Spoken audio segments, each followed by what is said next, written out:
Why choose a Sleep Number smart bed? Can I make my site softer? Can I make my site firmer? Can we sleep cooler? Sleep Number does that. Cools up to 8 times faster and lets you choose your ideal comfort on either side. Your Sleep Number setting. Enjoy personalized comfort for better sleep night after night. It's our Black Friday sale. Recharge this season with a bundle of cozy, soothing comfort. Now only $17.99 for our C2 mattress and base, plus free premium delivery. Prices higher in Alaska and Hawaii. Check it out at a Sleep Number store or sleepnumber.com today. Hi, it's Sarah. I'm the founder of Olive & June, and can I tell you the one thing that always makes my day better? A fresh manicure. But who has the time or the money to go to the salon every week? That's why we created the Olive & June Gel Mani System. It gives you that same mani that you get at a salon for so much less. It comes with everything you need, a pro-level lamp, salon-grade tools, our damage-free gel polish that lasts up to 21 days. All you do is prep, paint, cure, and you're good to go. And the best part, it's super easy and so affordable. Each mani breaks down to $2. So let's skip that $80 salon appointment and get the salon quality look at home for so much less and on your schedule. Head to oliveandjune.com/ManiMagic20 and use code ManiMagic20 for 20% off your first gel system. That's oliveandjune.com/ManiMagic20, code ManiMagic20 for 20% off your first gel mani system.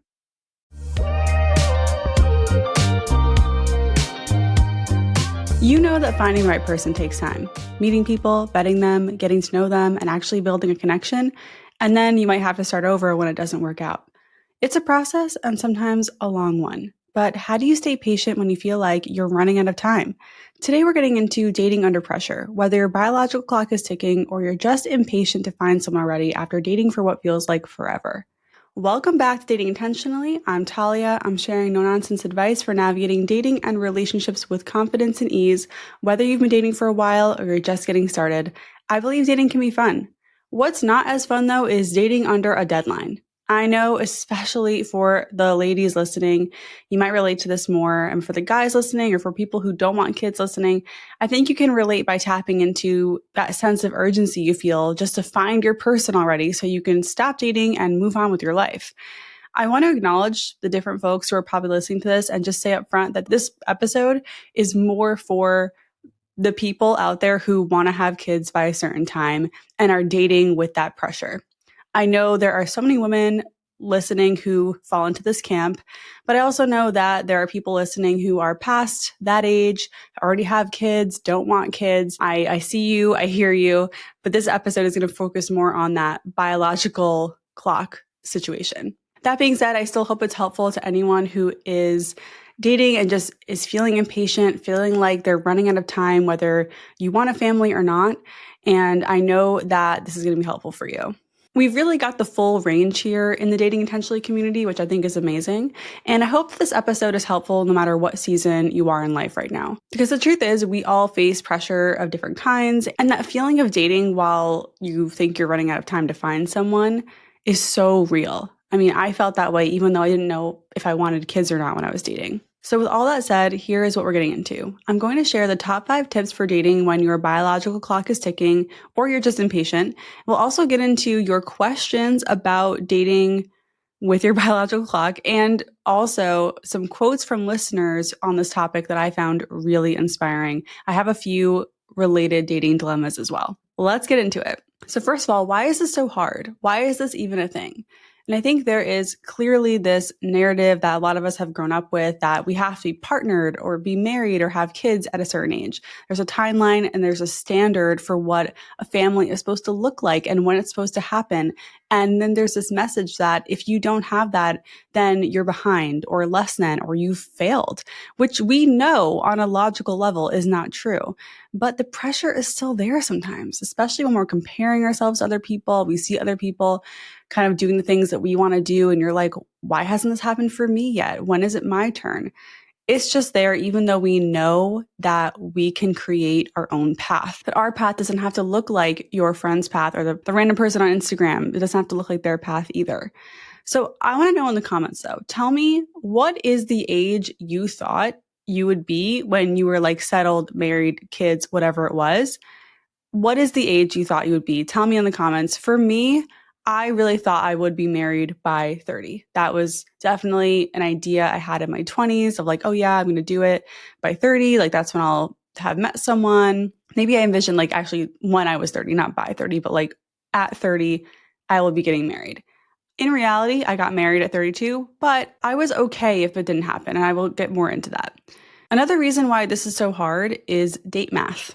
I mean, if you are dating and you want kids one day, you in the back of your head might be doing the math of, okay, if we start dating at this point and then we get engaged at this point and then we get married and we have kids at this point and then I'll be this age and they'll be this age. And it's like you do all this math in your head of what the timeline would look like. Or like, okay, if I take a break from dating now and I start dating again in 6 months and I might find my person in 3 months. And it's like, it becomes this whole, all this pressure, right, on how things play out. I mean, at a certain point, the math does become relevant, but I think in the early dating stages, it just throws us off. Another reason this is so hard is we have grown up with the messaging that fertility falls off a cliff in your mid-30s as a woman, which new studies have shown that that is really actually not the case. Yes, there's a decline, but it's not like a cliff like we thought it was. And we are also learning more about men and men's fertility and that it does decline at a certain point where, I've seen studies that say at age 35, sperm quality starts to fall off. Sorry, age 45, not 35, that sperm quality starts to fall off. But if you haven't really dug into the modern information on fertility, you might still have that 35 number in your head, like, oh my God, after 35, it's a geriatric pregnancy and my eggs are going to be all horrible and like whatever. This is another reason it's so hard. We have this number burned into our brains when in reality, it's not really the case. And finally, I think this is so hard because of family and societal pressure. Like I said earlier, you might be comparing yourself to your friends, or maybe your family is constantly asking you, when are you going to have kids? When are you going to get married? Why aren't you seeing anyone? Blah, blah, blah. It's really annoying, and it can definitely make you feel like you need to have this figured out already or else. And that is not a fun place to date from. Like, I don't want you dating from that place. So I hope that these tips I'm going to share with you help you shift into a more relaxed yet aware place. Okay, and just real quick before we get into the tips, I just want to let you know that you can watch all of these episodes on YouTube. You can subscribe there. I share a lot of stuff on YouTube that I'm really excited about, so I'll see you there. And you can follow on Instagram. I'm at dating.intentionally, and I do answer DMs. So if you want to request an episode topic, if you want me to answer a question, just shoot me a DM. I read them all and I respond to as many as I can, especially if they're short and sweet. So just letting you know, you can get in touch with me. I love hearing from you. I love your comments on Spotify, love your comments on YouTube. So keep them coming. Thank you. Okay, the first tip I have for you is don't let this cloud your judgment. And this is an obvious tip, but let's talk about how you're not going to let this cloud your judgment. And when I say that, I mean making sure that you are choosing a partner based on your needs, in a partner in a relationship, not because you are dating with a deadline, not because you're just trying to get it in so you can have a kid or whatever it is you're trying to do in a certain timeline, because that could end up with you settling, right? This is what we're trying to avoid. You don't want to end up with someone just to check the box who you're not actually compatible with long-term, who you don't actually love. And I think that people do end up in this situation. I think that people are on this auto default mode where they're like, well, I'm 28. I guess you're the person I'm dating. Better marry you, or I guess I'm going to miss the train. That almost happened to me. I almost married the guy I was dating at 28 who was clearly wrong for me. So this is hard to do because the timeline is looming over you. But you don't want to end up with someone who you could start a family with or whatever it is you're trying to do with, and then break up down the line because you were choosing hastily, because you were choosing from a place of scarcity and fear that it wasn't going to happen on the right timeline. So this is why this tip is number one. It is so important. So how do you avoid doing this? It comes down to the basics of dating intentionally. And early dating, you want to focus on, do I like them? Do they meet my needs, or do I think they could meet my needs? Do I like who I am when I'm with them? Do I like being in their presence? None of that has to do with the timeline, or will they be a good parent, or do they want to have kids? Like, it's all just about your vibe and your connection. Of course, compatibility is part of it. As you get to know someone, you're going to naturally discover things that could be a deal breaker, that could make you really aligned. So you have to juggle both. But I think that if you only focus on your timeline, you can end up with someone who's just good on paper and you don't actually have the connection you want. And that's disappointing. I don't want that for you.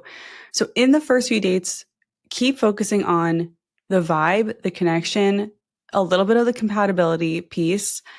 And again, you're not going to know on the first date, second date, if they're long-term partner material. You're just looking for, do I want another date? That's how you avoid this trap of just focusing on the end game and not actually focusing on your connection in the beginning, which is so, so important. So I got a question about this. Someone wrote in, how do you approach this when you don't have time to go slow and it feels like your future is in their hands? The future isn't in their hands. You're allowed to have your timeline that you want. A good idea would be to have a backup plan if that doesn't work out, and continue to work on accepting that things might not go to plan, and work on accepting that things might not go according to your plan. All this pressure you're putting on yourself isn't going to end up with you being in the right relationship. That's not going to help you. I think instead, trust the process. Know that you have to go slow to go fast in a way. When you go slow in the beginning, you're going to be able to uncover a lot of things about them that could be deal breakers or could be points toward a long-term thing actually working out. And when you find something that's a deal breaker, the best thing to do is to leave. This is another trap people fall into. And it's so important to not do this if you do have a timeline, if you do want to have kids by a certain point. When you meet someone, there's a deal breaker, right? You have to stop seeing them. You can't hope it'll change or make it work or compromise, especially on those deal breakers. You have to learn how to recognize when something isn't going to work and get out sooner and not stay because the sex is amazing or the connection is the best you've ever had in a long time. That is, I think, the key to avoiding settling for someone just because you're trying to have kids or whatever your goal is by a certain time. In general, the timing of when you want to have a family and when they want to have a family is kind of irrelevant if you don't like each other. So figure out if you like them first, then you can figure out the timeline stuff. Another question I got was, how can I be calm, not apply pressure, but also be aware of the when and how? Great question. I would say focus on finding someone who is ballparked aligned with you. You can figure out the details, the when and how later. So, and we'll get into that in the next tip. But also just the calm part is the part where you will be able to accept that you might not get exactly what you want when you want it. The calm part is being able to just level with yourself and understand that it's not 100% in your control in some ways, in some forms of this. So that brings us to tip number 2, which is be upfront in the dating process. And this is hard to juggle with tip number 1, which is like get to know them, let it play out. But you also want to be upfront. It's a tricky thing to balance. So it's okay to ask someone on a first date, what are you hoping to get out of dating? You're on a date. You can ask them and put them on the spot, or you can jump in and share your thoughts about what you're hoping to get out of dating. Just make sure you're on the same page, even from the first date. If the conversation lands on topics like the future in general, or your career, or maybe you're traveling to a wedding, or maybe your friend just had a kid, something like that, you can jump in and say, by the way, I just want to get this out on the table, but I'm dating to get into a long-term relationship. And ultimately, I see myself getting married, having kids, rescuing 7 dogs, whatever it is for you, and see how that person reacts. Hopefully they'll come back with where they're at with that. And hopefully they'll share some information about what they see for themselves. And you're not saying with each other, you're not saying, I'm going to do this with you. You're just saying, this is what I see for myself. Do you align with this? In terms of timing, when to bring this up, I think try to get it out there by date 3. Maybe the first date can be a little intense. I know some people say that. Second, third date could also be great to have this conversation. But when it comes to the kid thing specifically, that's a date 2 or 3 conversation. I want you to think of your personal timeline and your personal goals in terms of the kind of family you're trying to build.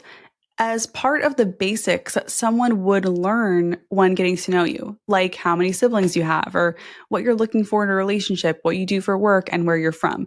Like, this is just part of the package. It's part of the things that someone would want to know when dating you. It's not that big of a deal. When I was dating, I would typically start with the like, what are you hoping to get out of dating right now conversation. I would reveal that I'm looking for a long term relationship. I would reveal that I see myself getting married. I was on the fence about kids, so I didn't necessarily bring that up. And if it did come up, I would say, I'm not sure yet. And I don't remember having any big reaction to that. I think there were some guys who were like, I definitely want them. And there were some guys who were like, I don't, or they're on the fence. Like, I really had the whole range. But I wasn't worried about that. I knew for me personally, I would end up deciding based on who I ended up with.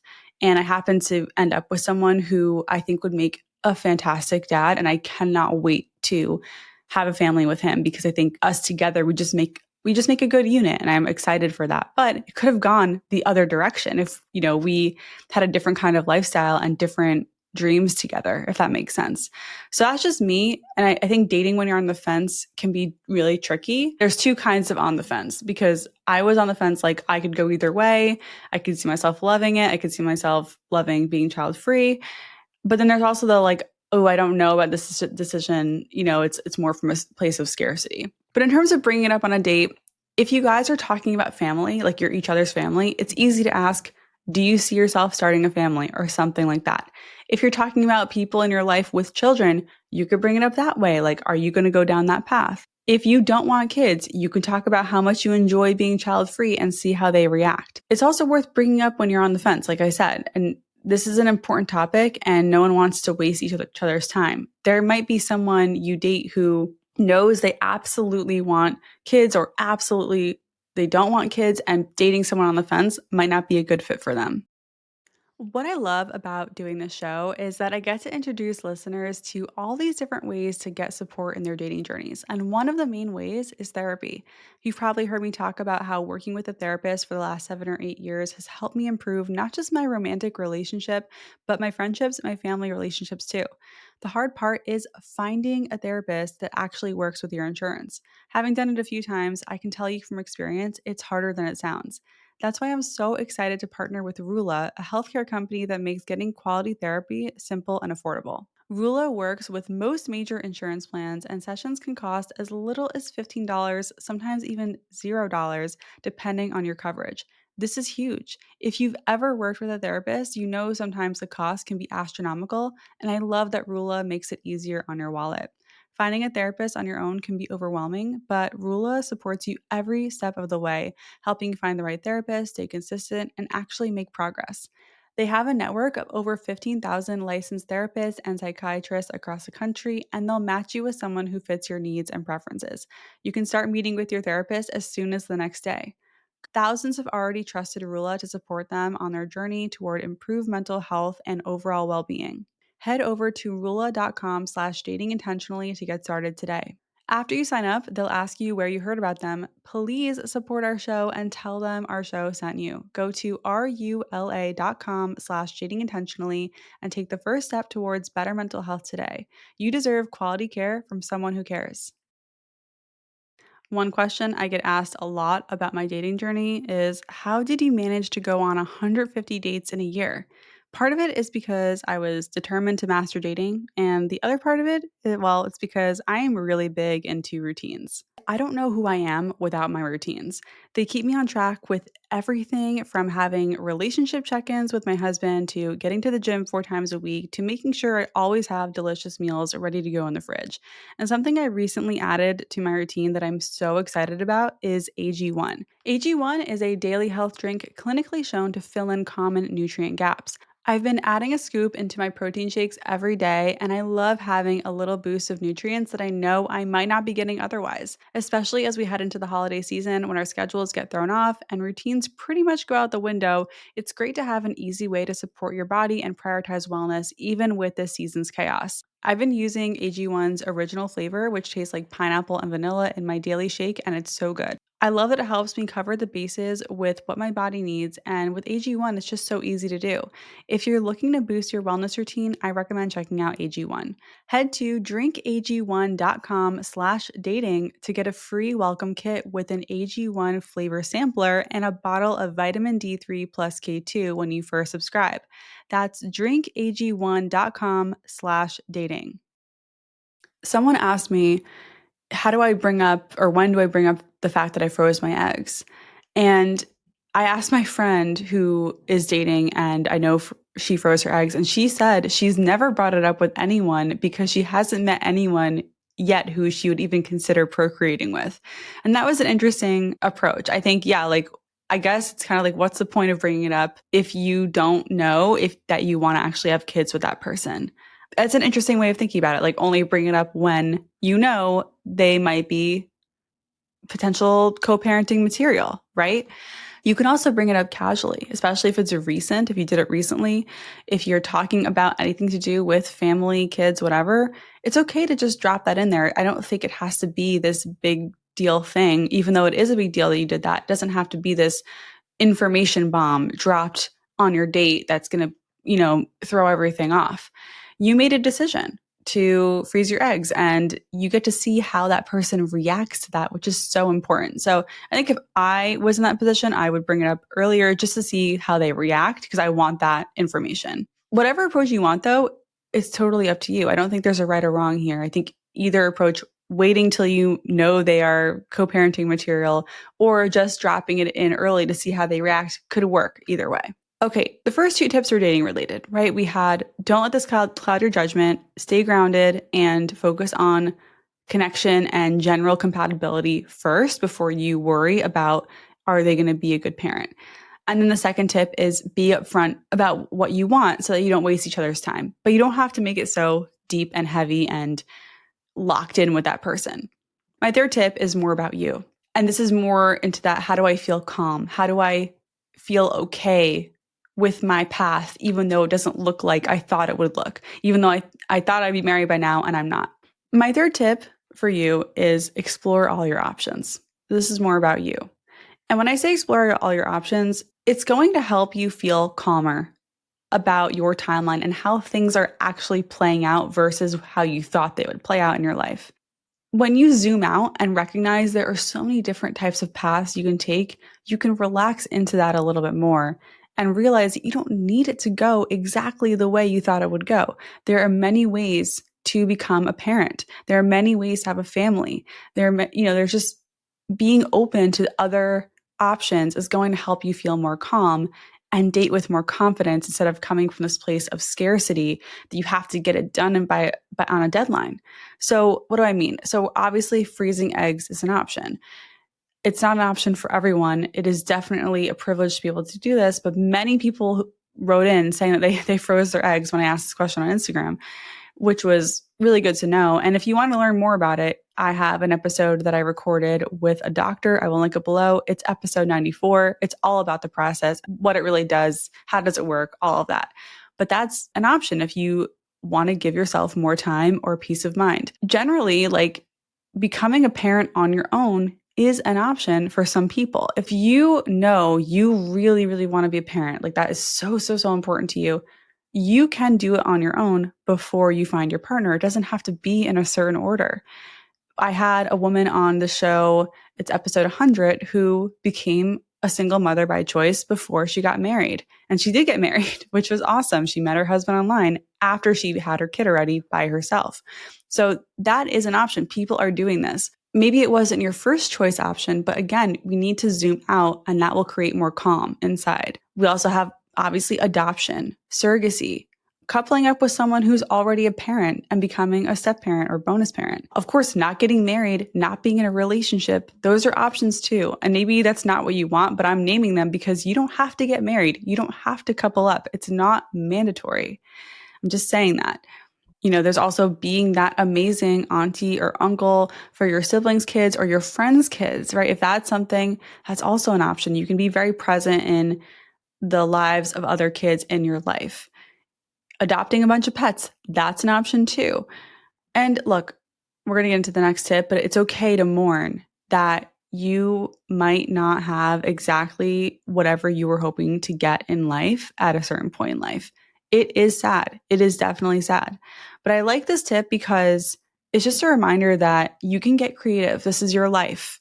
You don't have to follow the cookie cutter path that we're taught is like the best and only path. We can create our own. And I hope that more and more people do this and more people share it on social media where we're all looking and can see it. Because I think following people who have taken alternative paths is really helpful, and just seeing how they've had satisfaction in their life and happiness despite not taking the road more traveled. It's really powerful. So seek out examples if you are feeling like the pressure is just really making you miserable. Go find other examples of other people living different lives who are happy and have a full life. Okay, and this brings me to tip number 4. Grieving that life might not look like how you thought. And you probably have already done this a little bit if you are in your late 30s, early 40s, and you thought it would have happened by now. This is really hard, but I think it's a necessary step. When you realize that life is short, time isn't unlimited, we can feel grief around that. And it's not just about potential family and kids. It's just like the whole version of your life that you pictured having by now. It's sad. And I want you to let yourself feel that. You don't have to jump straight into like everything happens for a reason, or I'm going to be happy doing something else. Like sometimes you do need to just sit with the sadness of unmet timelines and having to adjust your expectations. And I think it's also important to remember that feeling grief and mourning this doesn't mean you're giving up. It's not like throwing in the towel. It's just more about making peace with what's not in your control so you can move forward from a place of calm and acceptance and not date from a place of panic. And when you give yourself that permission to grieve, you also open up to new versions of joy and fulfillment. These are new versions, maybe ones that you couldn't see before because you were so zeroed in on what was supposed to happen. So that's kind of this grieving tip of like, okay, we can mourn this, we can grieve this, and you can still pursue what you want. It just, again, might not be by that age that you thought it would happen. And when you really think about the age thing, it's a little bit arbitrary. Like having a kid at 30 versus 40. Okay, there's a decade between that, but you still get to have your kid. Like if that's what it is for you, if that's when it happens for you. So I think like releasing the age thing can also really help. And that brings us to my 5th tip, which is create a flexible vision for the future. This is my favorite tip. Oh my gosh, this is so powerful. Like I said earlier, we're not in control of how or when or if someone special comes into our life. And if you have a family, there are no guarantees. And I'm saying this as someone who's married and I'm very aware that it might not work out and I might be single again. Also very aware of the fact that we might not be able to have a kid on the timeline we want. We might not be able to have a kid, period. We don't know yet. It's an unknown and we'll figure that out. And I don't like thinking about either of these possibilities, but they're there. So what do we do with that information? We open up our vision. We kind of widen the aperture of what a fulfilled life can look like if we don't get exactly what we want. And I did this when I was single at 29 for the first time in 6 years. And I sat down because I was kind of shell-shocked by the fact that I'd been planning my future with someone for years. And then suddenly I had to plan a future for myself alone. And I was like, what the fuck? Like, what does that even look like? I had been thinking as a unit for so long that I was like, what am I going to do? And I was 29. I can only imagine what it's like if you've been married for 20 years and you're in that position, right? If you're divorced or separated, like it's a mind fuck. And I think that what I decided to do at that moment really helped was like, wait a minute, I'm going to start dating, but there's a chance that I might not find someone. There's a chance that I'll be dating for a decade. And what am I going to do with myself?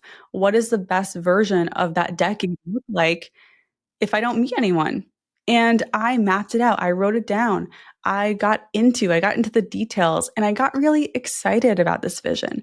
I got like pumped and I was like, cool, like I'm going to be able to do all these things if I don't meet someone. And that's awesome. And of course, like who knows if I actually would have been able to do all that, but whatever. It made me excited, and that was the point. So when I was dating, I didn't really care if I met someone in the next year or 5 years or 10 years because I had this whole plan for just me that I loved. And that was just so empowering. It took the pressure off. It made me excited even when things didn't work out. I was like, cool, I still have all these plans for myself. And it just made dating a lot more fun. So I'm encouraging you to do some reflecting. What does the best life look like for you without a partner, without a family, without the thing that you're desperately trying to get? What does the best version look like? Can you write it down? Can you map it out? And I have a whole episode dedicated to this. It's episode 99. I will link it in the show notes. It's one of my favorite episodes. I refer to it a lot because I think it is one of the most powerful things you can do, whether you're single or in a relationship. Like, I should still be thinking about what I would do if I was alone, because even though I'm in a partnership, that might not always be the case. And I still have my own life, even though I'm in a partnership. And like I said, even now we're planning to have kids, but I have multiple reasons to believe that I'm going to have challenges. And I am fully aware that it could take a while. And that's a bummer to think about, but also I'm ready for it. And I think the more you can make peace with these things, the easier it's going to be as you move through it. So those are my 5 tips. Just to recap, we've got: don't let your timeline cloud your judgment. Be upfront in the dating process about what you want. Explore all your options. Give yourself time to grieve what that life might not look like what you thought it would, and create a flexible vision for your future. I want to take a moment to talk to the guys listening if you're still here. I think that in heterosexual dating, there is this annoying imbalance where women do have more of that biological pressure than men, unfortunately. And I just want to say, like, to the guys, the best thing you can do is work on knowing what you want and take the time to be honest with yourself about what you want and what you can do right now, which might be 2 different things, right? Even if you ultimately want a family, and if right now you don't have the bandwidth to really date, be honest about that. Be honest about what you can do right now and what you want, if they're aligned or not. And I also want you to be forthcoming and open about what you want.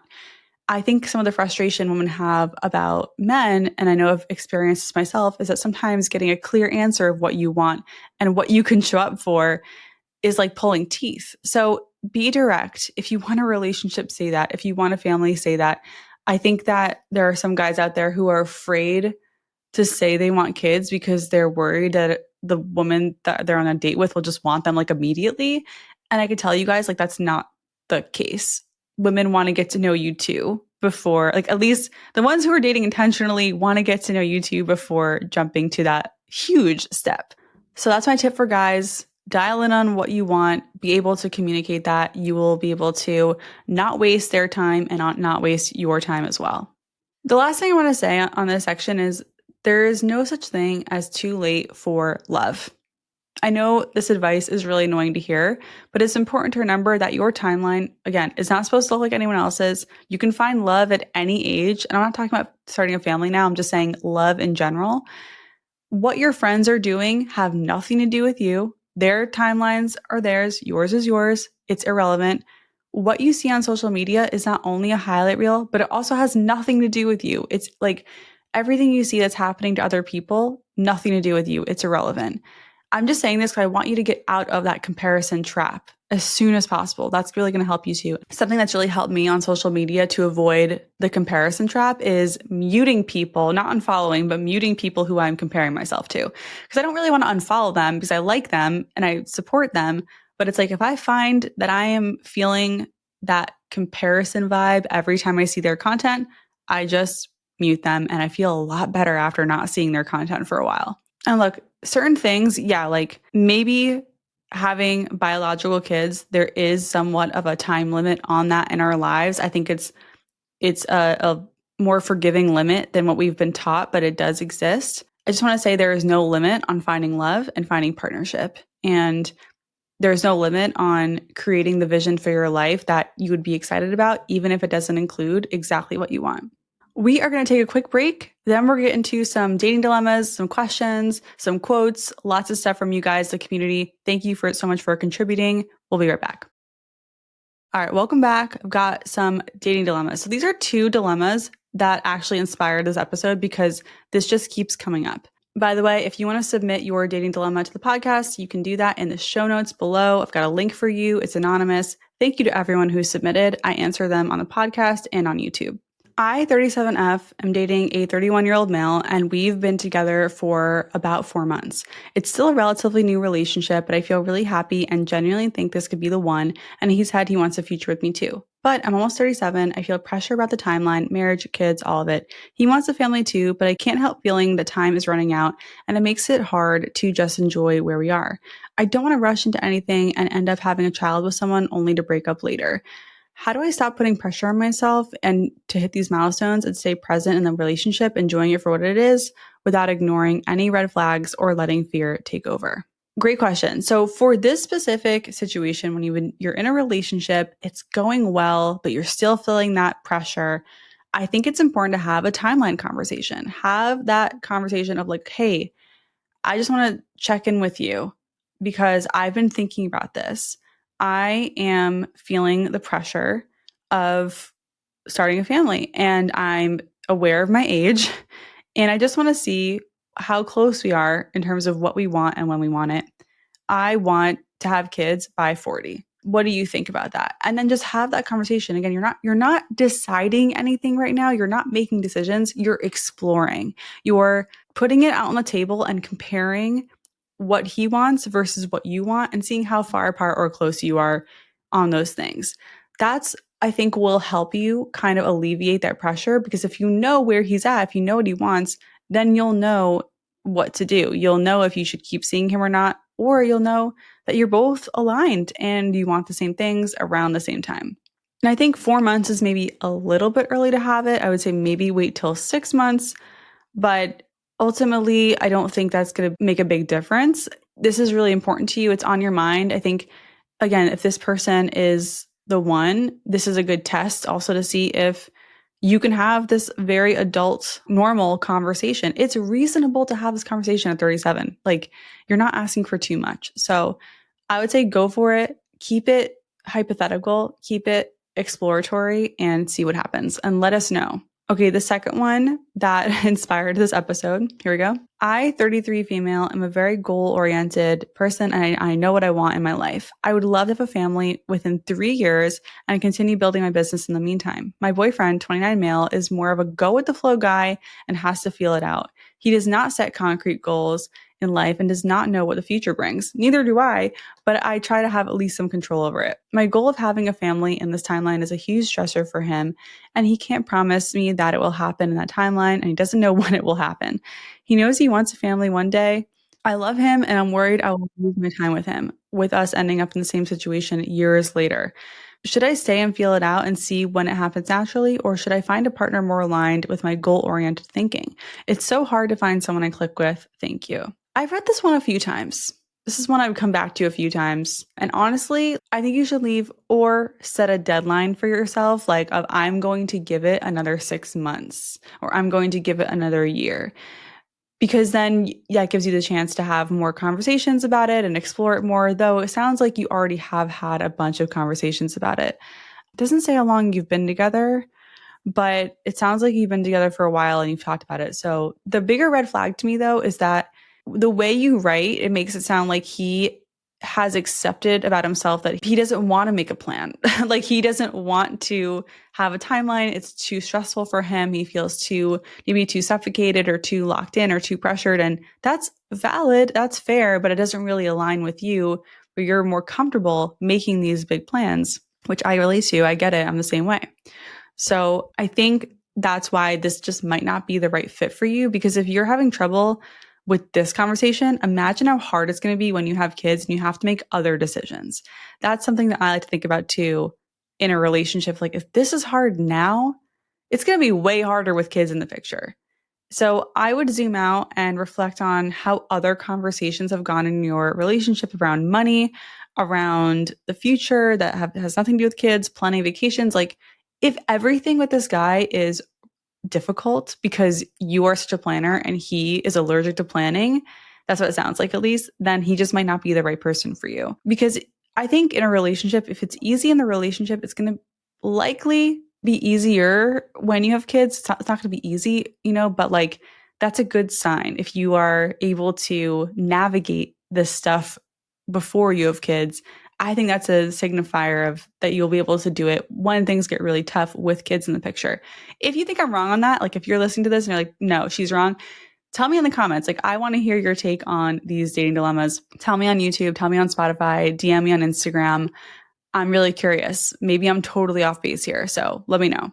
To wrap this up, I want to read a few quotes from listeners that I found really inspiring. I asked my listeners how they approach this issue, this dating with a deadline, dating with the biological clock. Like, how do they approach it? So I'm just going to read a few. I'm 38 and I froze my eggs a few years back. I decided to go all in on dating this year in February.